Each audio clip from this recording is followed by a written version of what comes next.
Pull the chair in, kill the notifications, and put whatever is in your other hand down. Because for the next stretch of your evening, I am going to walk you through the messiest, loudest, most surgically staged week any 20-year rap veteran has been dragged through in the streaming era, and I am not exaggerating for effect.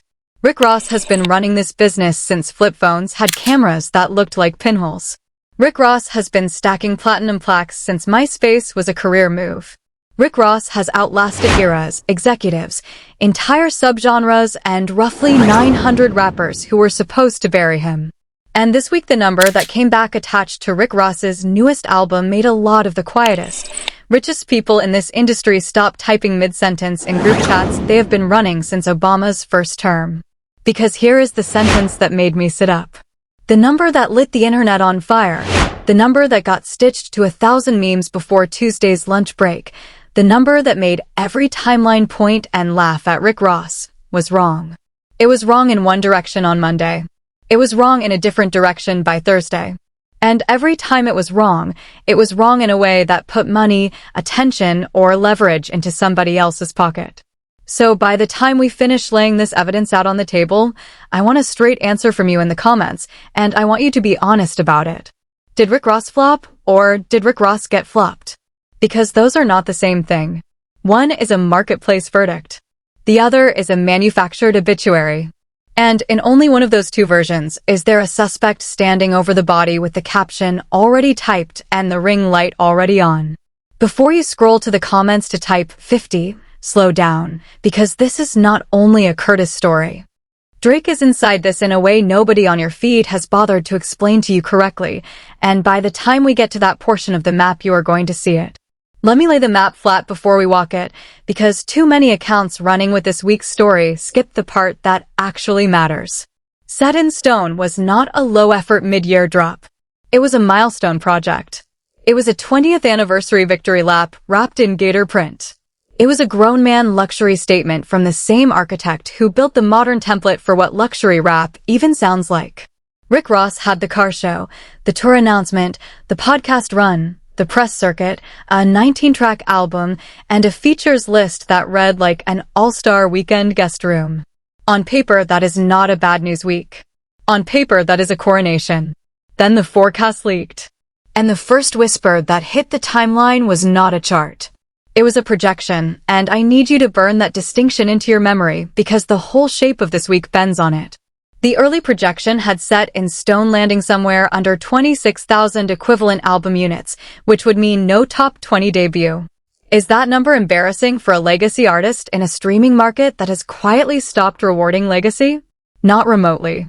Half the veterans you love are moving less than that right now, and their publicists are calling it a soft rollout. But a forecast is gossip that clocked in early.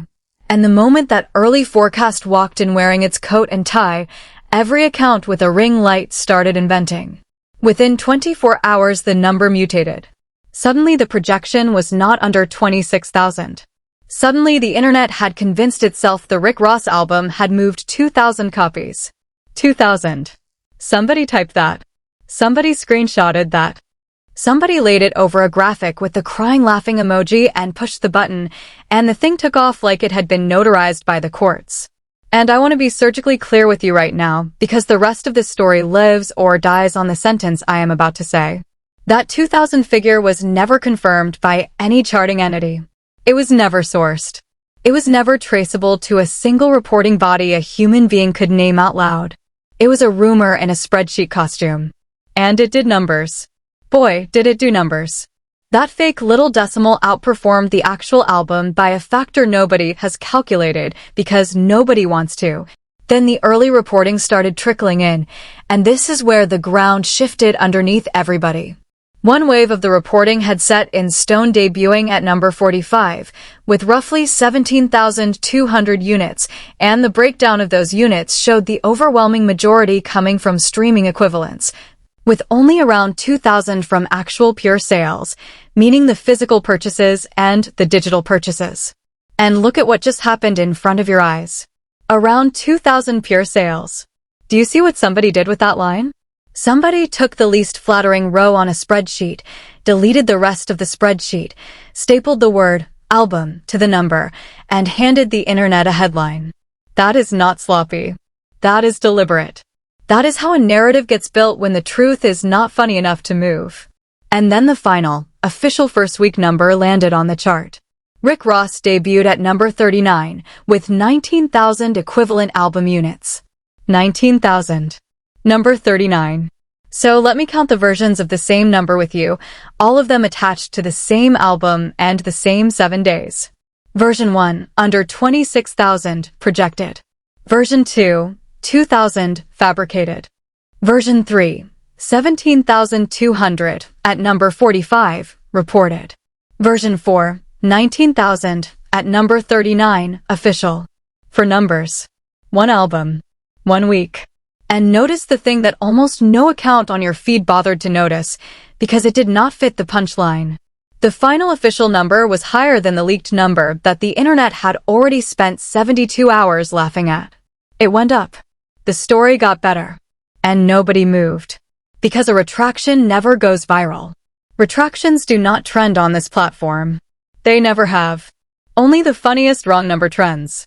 Now let me put my glasses on, because I need you to hear the next section as bookkeeping, not as loyalty. Consider me the ledger nobody hired. I am not defending Rick Ross. I am not attacking Rick Ross. I have not received a check from Miami, and I would tell you if I had. I am simply looking at the accounting, and the accounting is not adding up. Because the very second those early figures started leaking, one man was already standing at the door with his coat buttoned, his keys in his hand, and his caption typed. And you already know who I am talking about. Curtis. The one-man cottage industry who has spent 2 decades turning a personal grudge into a fully diversified media portfolio. 50 Cent did not wait on the chart. 50 Cent did not wait on the correction. 50 Cent did not wait, period, because waiting has never been part of his operating system. Within what felt like the amount of time it takes to reheat coffee, 50 Cent was on Instagram doing what he has been doing since sidekicks were currency, and the caption he ran with is honestly a small masterclass in cruelty. So I am going to read you the shape of it, because the exact engineering of the sentence is what made it travel. 50 essentially claimed that Rick Ross had gotten away with it for a stretch, but that stretch was over now. The jig was up, 20 features and under 10,000 sales, and he closed the whole thing with a smiling knife of a sign-off. 20 features. Under 10,000 sales. Now hold on. There is a piece of engineering inside those 2 clauses that most people missed, and it is the reason that post traveled further than any of the actual chart reporting. 50 Cent did not attack the album. He never attacks the album.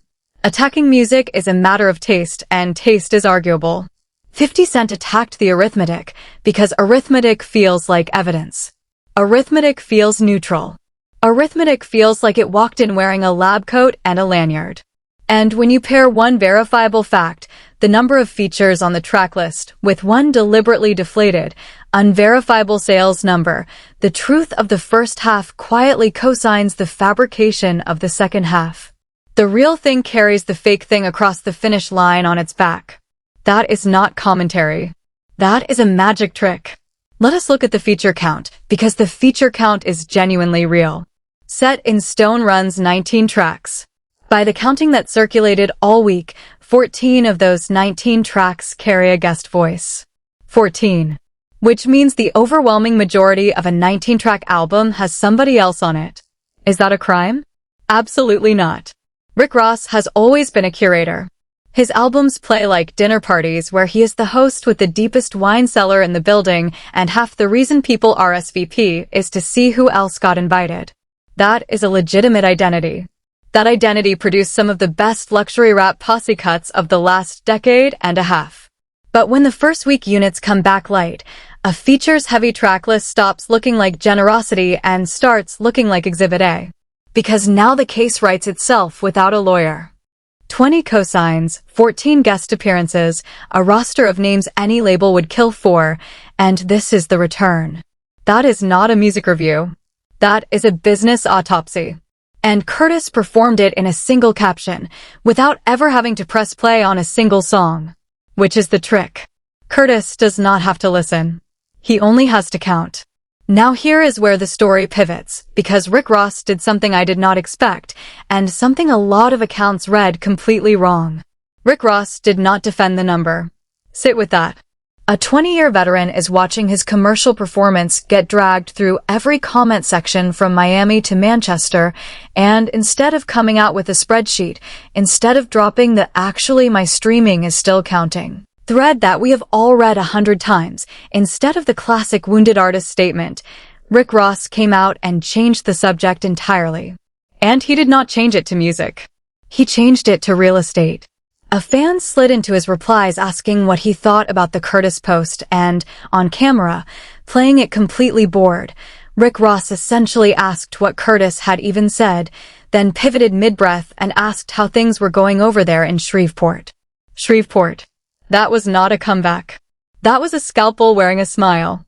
Because for anybody not caught up on the extracurriculars, 50 Cent has spent the last chapter of his career building a production studio operation in Louisiana, in Shreveport specifically, positioning himself as the industry heavyweight quietly bringing a film economy to a city that needed one.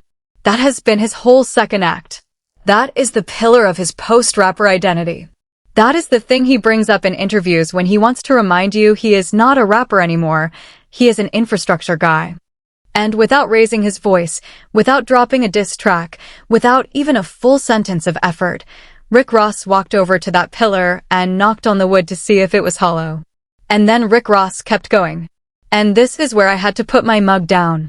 Rick Ross started asking, out loud, on camera, in that slow, amused delivery of his, whether Curtis had paid people back yet. Whether the money that got borrowed came home. Whether the loans that were reportedly being sought had actually landed. And whether the reason those loans had not landed was that the people holding the checkbooks were simply too educated to sign it. Rick Ross wondered aloud whether Hollywood needed another studio at all. And then, twice, with a sweetness that a grandmother would recognize instantly, he said Curtis's government name. Curtis. The way an Annie says your full name when she is done playing with you. Now I have to drop my disclaimer right here, because this is not a court filing. Those are Rick Ross's characterizations, framed as questions, delivered as shade. There is no confirmed reporting behind them that I am going to sign my name to.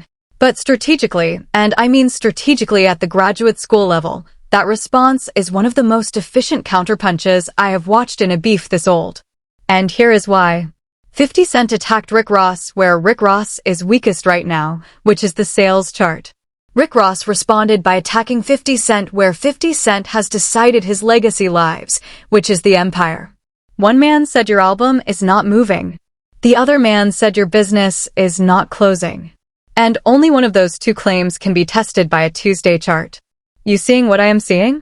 50 picked a fight about numbers. Ross picked a fight about solvency. And then Curtis, being Curtis, kept posting, because of course he did. There was another beat where he reacted to the reported figures with a flat, almost bored, one-line jab about just seeing the record sales and the number 2000. And that short one hit harder than the longer captions, because brevity has always been his real weapon. Then came the part that will live in my head rent-free for the next month. Rick Ross had reportedly been referring to 50 as Dollar General instead of 50, which, respectfully, is comedy at a very high level. 50 cents versus a dollar. It is a joke about denomination, and it is a joke about discount retail, and it is a joke about inflation, all inside a nickname that fits on a name tag. And I need whoever workshopped that punchline in the studio to know that the craftsmanship is respected. But here is the trap of a 20-year beef. And I need you to actually sit with this next part because it is the thesis of the whole video, and I am going to circle back to it before we close. When two men have been fighting this long, the fight stops being a fight.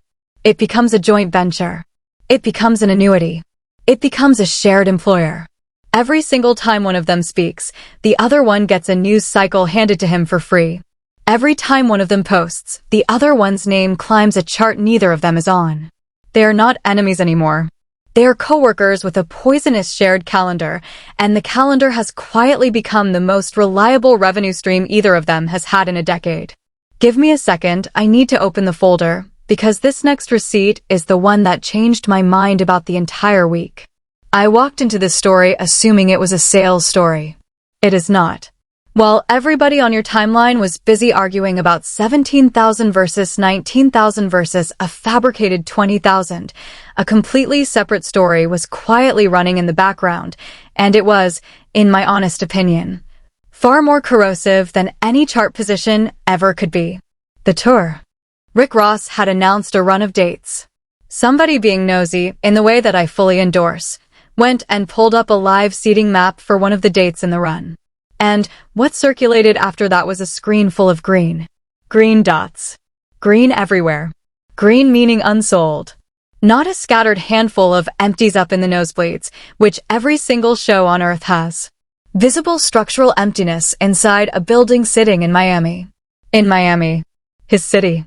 The city he has been the unofficial mayor of for the last 2 decades. And then came the detail that made the whole platform inhale in unison. A promo started circulating. Buy 1 seat, get the second one at half price. Buy 1, get 1 half off. That is not a ticketing strategy. That is a clearance rack.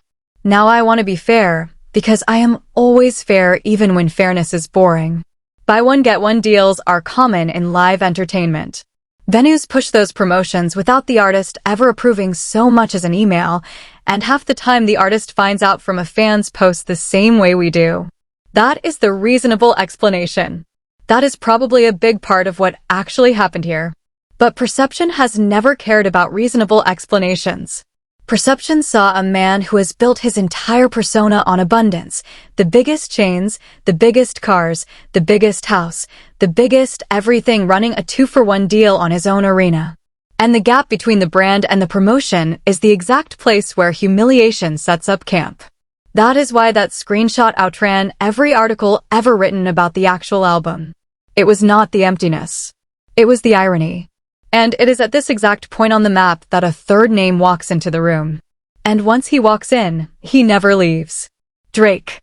Now I need to handle this next section with the surgical care it deserves, because this is where roughly 90% of the commentary this week wandered completely off the trail, and I refuse to hand you a conclusion I cannot support. Here is what is actually true and actually verifiable.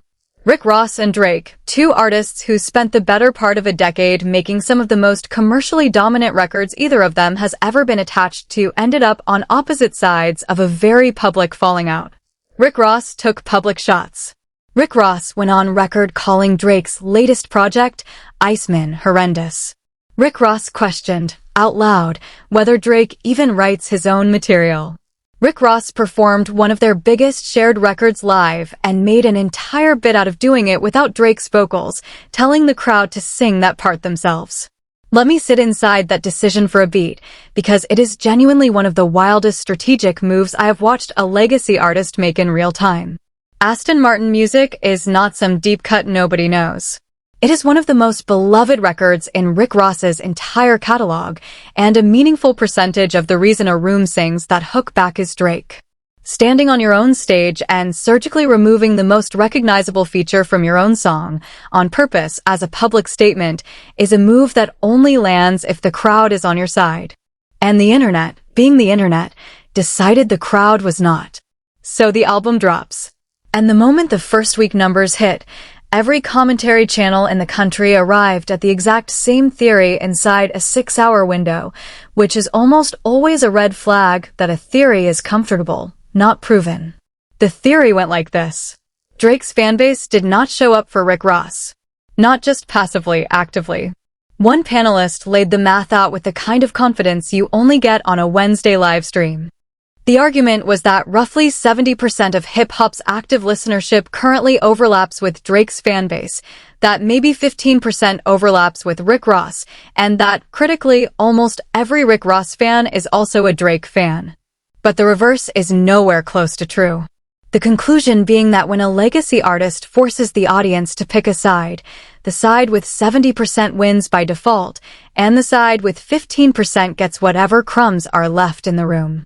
That same panelist argued that if Rick Ross and Drake had never fallen out, Set in Stone would have easily moved 40,000 units. Guaranteed, he said. Promise you. Now, is that math actually real? No. Nobody has that data. Nobody has ever had that data. Those percentages come from the same imaginary spreadsheet the 2000 figure came from. There is no census on fanbase overlap. There is no confirmed evidence anywhere that Drake ever privately or publicly told a single person not to stream a Rick Ross album, and I want that on the record loudly, because a lot of accounts blurred that line all week and it was irresponsible. But, and here is the uncomfortable part, the theory is unprovable and it is also not stupid, because something real is sitting underneath it, and it has a name. Pick a side culture. Over the last 2 years, hip-hop has stopped functioning like a genre and started behaving like a political party. Every release gets processed through the reflex question of whose team you are supposed to be on. And when a legacy artist plants a flag against Drake, some unmeasurable slice of casual listeners simply declines to press play. Not out of loyalty, out of exhaustion. And then there is the theory that made me laugh out loud on the first pass and then stop laughing on the second pass because I could not immediately prove it wrong. The algorithm theory. Somebody on a panel said, with a completely straight face, that the recommendation algorithm itself was against Rick Ross. And when the host pushed back, when the host asked whether an algorithm can actually punish a rapper for who he has been talking about, the guest doubled down instead of retreating. The argument was that Rick Ross spent his rollout talking about anything except the album, so the machine fed the audience the version of Rick Ross it thought the audience wanted, which was the fighting version, not the music version. And listen, I did laugh at first. Somebody on that panel was visibly holding in a smile.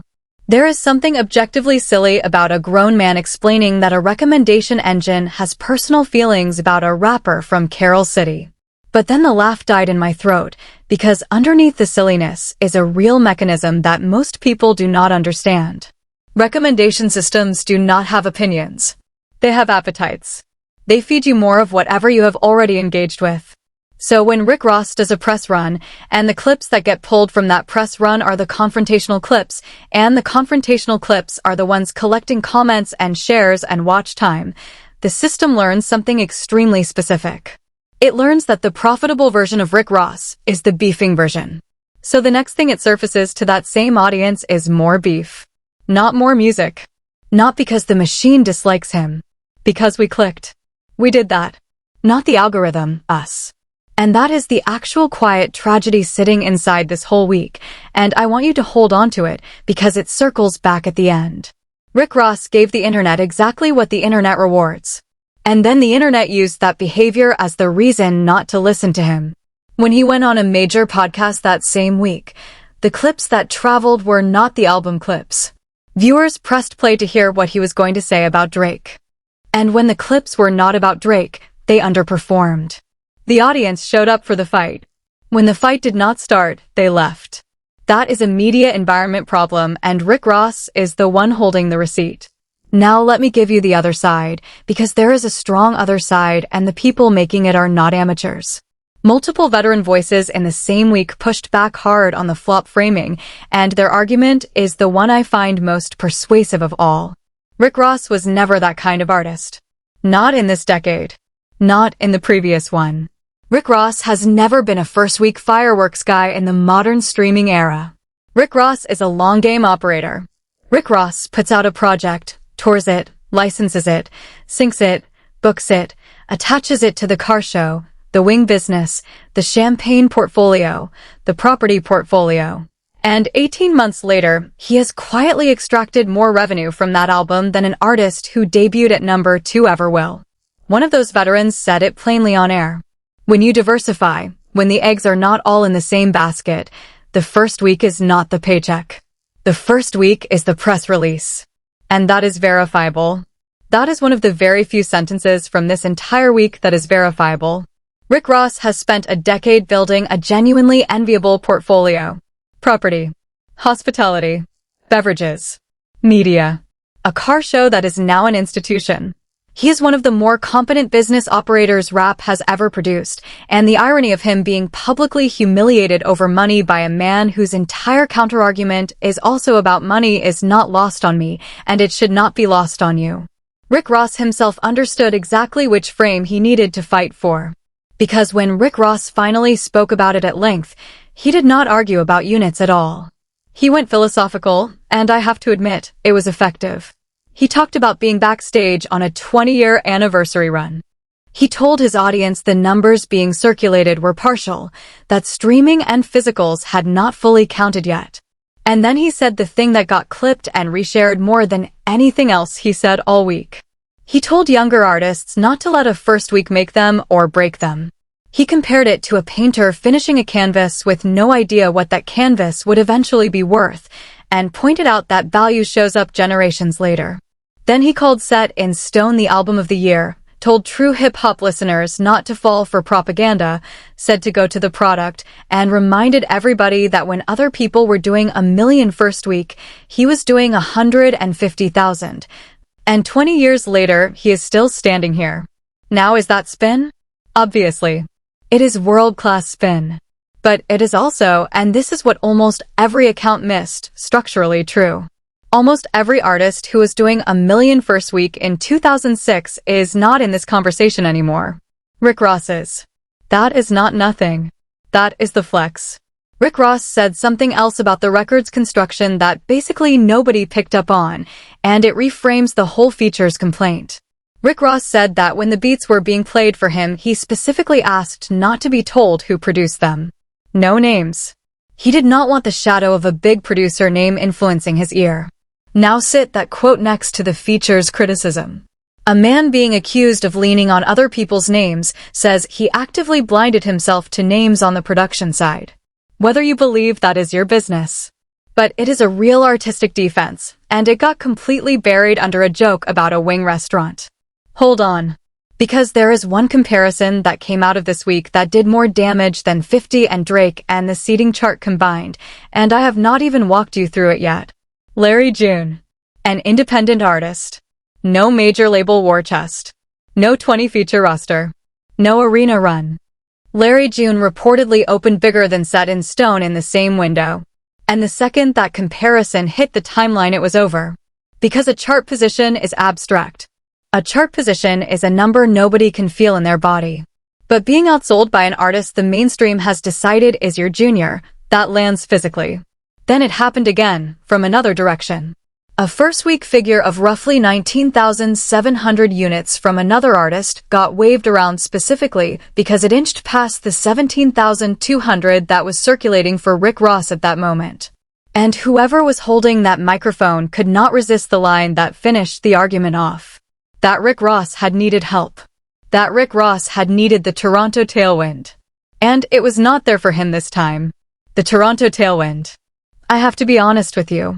That is a devastating piece of phrasing, and I hate that it is funny, because it does something extremely specific in how you hear the last decade of Rick Ross's career. It reframes an entire 20-year run as subsidized. It implies that the peaks were not earned, they were granted. And that the grant expired. That is not a joke about a single album. That is a joke about a legacy. And I do not think the person who first said it fully understood what he had just built.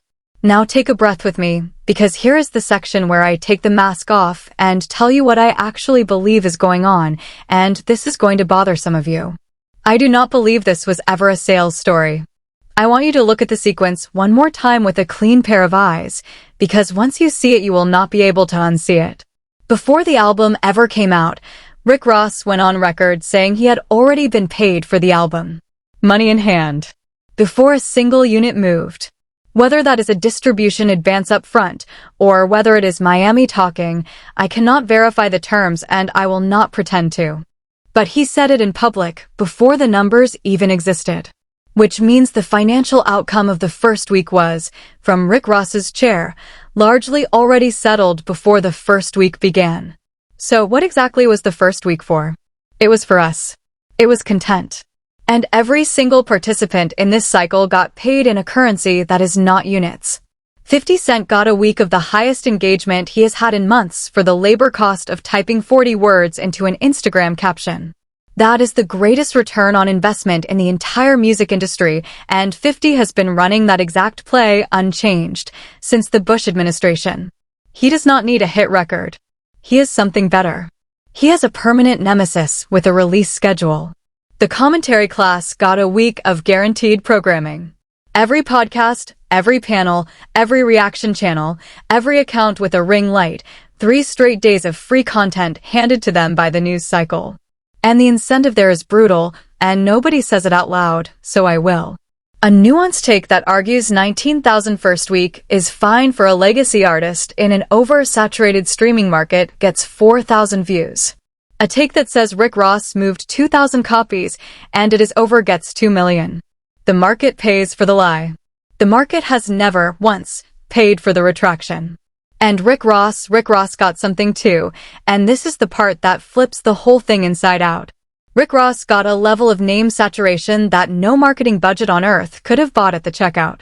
For 7 straight days, the name Rick Ross was in every feed in America, tethered to Drake, tethered to Curtis, tethered to the biggest ongoing conversations in the genre. He announced a tour in the middle of the tornado. He had already been paid. So let me ask you the uncomfortable question that nobody on your timeline bothered to ask you this week. Who actually lost? Because when I run the ledger, I struggle to find the body.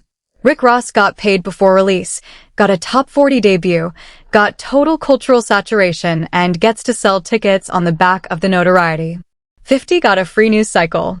The blogs got a free week. The algorithm got its engagement dividend. Drake did not have to say a single word and got positioned as the sun the entire solar system was orbiting. The only party that actually lost anything this week is the audience that never got a fair conversation about whether the actual album is any good. Because I sat with it. And whatever you think of Rick Ross the persona, the pen is still there. The wordplay is still there. That ridiculous, cavernous, unmistakable voice is still one of the best-sounding instruments this genre has ever produced. And almost nobody talked about a single bar on the album because bars do not trend and spreadsheets do. That is the real story here. Not the flop. The substitution. We swapped a music conversation for an accounting conversation. And then we did not even do the accounting correctly. Let me close the loop I opened at the top of this thing, because I promised you I would, and I keep my promises. I asked you whether Rick Ross flopped or whether Rick Ross got flopped. Here is where I land, and you are allowed to disagree with me at full volume in the comments. Commercially, 19,000 units and a number 39 debut for a 20-year veteran in this market is unremarkable. It is neither a triumph nor a disaster.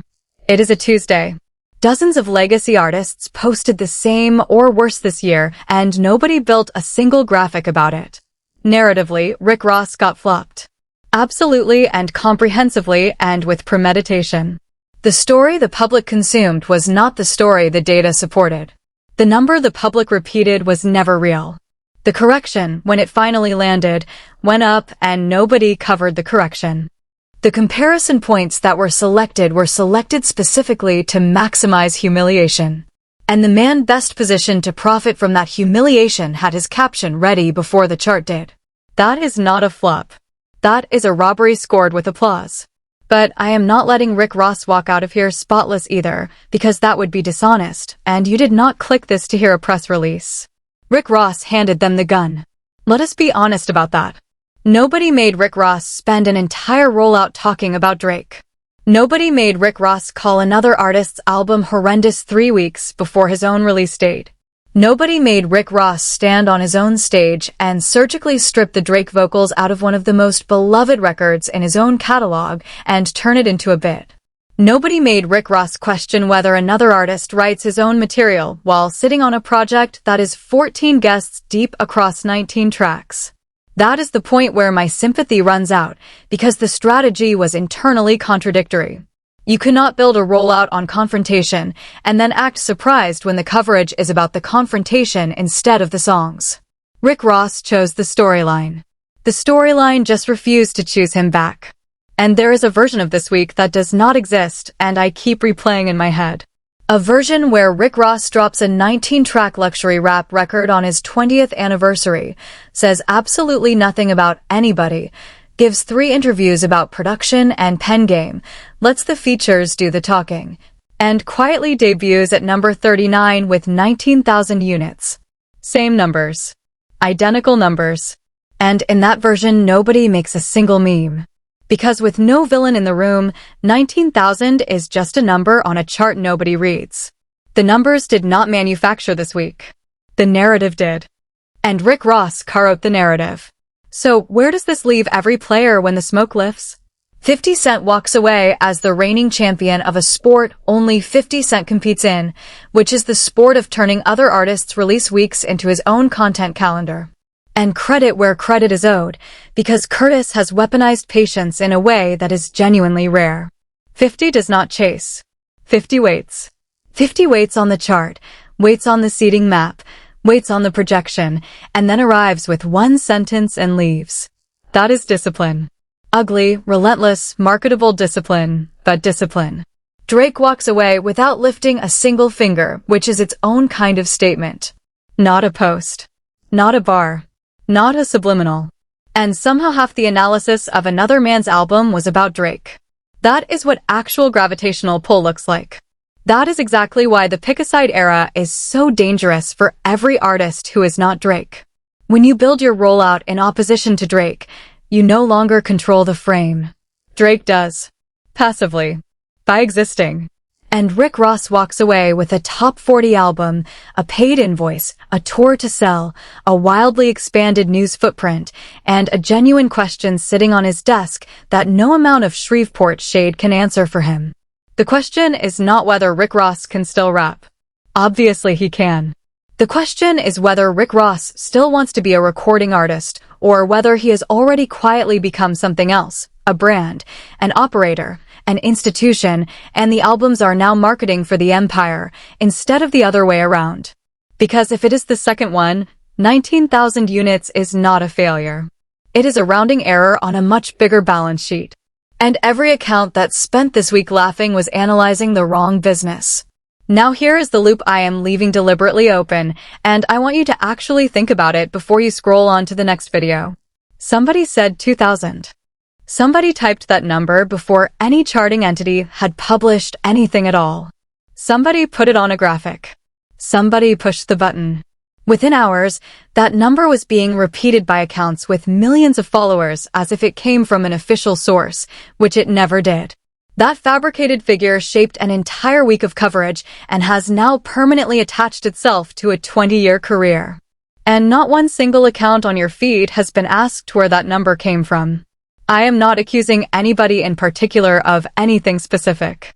I do not know who started it, and I would not print a guess even if I had one. But understand what it actually means that a number can be invented on a Monday, treated as fact by Wednesday, quietly corrected upward by Friday, and the correction reaches maybe 2% of the audience that saw the lie. That is not a hip-hop problem. That is every subject you care about. Rap is just where the machinery is easiest to see, because everybody in the room is loud. So let me hand this over to you, because I genuinely want to know where you land, and I read the comments. First question. Do you actually believe the Drake situation cost Rick Ross real units this week, or do you think that is a comfortable excuse the internet reached for because it is a better story than the truth, which is that the market for a legacy rap album is small now? Second question. Did 50 Cent influence this narrative, or did 50 Cent simply show up on time to a fire he did not start and take a photo in front of it? Because the timing genuinely matters, and I have gone back and forth on it hourly. Third question, and this is the one I actually care about. Have you listened to Set in Stone? Not the discourse. Not the clips. The album. Because if you formed a full opinion on a 19-track project based on a seating chart and a caption, then respectfully, you are not a critic. You are a participant in somebody else's marketing. Tell me all three in the comments and be specific with me, because I read them and I am going to pull the strongest answers into the follow-up. And there is a follow-up, because I am not done with this. There is an entire second layer I could not fit inside this one. The tour economics. The venue level breakdown. What the actual routing looks like. And whether the buy one get one deal was label-driven, promoter-driven, or artist-approved, because that single distinction changes the whole story, and I have been pulling on that thread all week. That is the next one. Until then, do me a small favor. The next time a number lands in your feed, wearing a laughing emoji, attached to somebody's career, with no source attached to it, ask one question before your thumb touches the share button. Ask who cashes the check if this story is true. Because somebody always does. And this week, the somebody was never going to be Rick Ross. Tell me where you land in the comments. Tap the like button if this video made you look at the entire week differently. Subscribe so the follow-up finds you instead of you having to hunt for it. And I will be right back in this chair when the next chapter of this thing breaks. Because with these two, there is always a next chapter. Later, y'all.